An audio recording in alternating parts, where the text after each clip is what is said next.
నమస్తే, నేను మీ KS Naidu. KS నేను సైతం ప్రశ్నిస్తా యూట్యూబ్ ఛానల్కి స్వాగతం.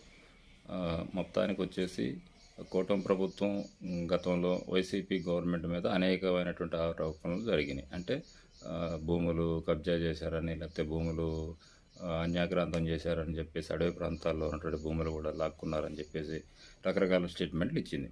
సో దాని మీద తర్వాత మాట్లాడదాం. అయితే దాంట్లో ముఖ్యంగా వచ్చేసి సరస్వతి పవర్ ప్లాంట్కి సంబంధించినటువంటి భూముల్లో కూడా అవకతవకలు జరిగినాయి. జగన్మోహన్ రెడ్డి అనేకమైనటువంటి అటవీ ప్రాంతాలను కూడా ఆక్యుపై చేశాడు అనే ఉద్దేశంతో డిప్యూటీ సీఎం పవన్ కళ్యాణ్ గారు ఆర్డర్ పాస్ చేసినట్టున్నారు. సో దానికి సంబంధించి నిజానిజాలు ఏం తేలిని అని చూస్తే చివరికి వచ్చేసి ఏ అన్యాక్రాంతాలు జరగలేదు అని చెప్పేసి అక్కడ రెవెన్యూ సిబ్బంది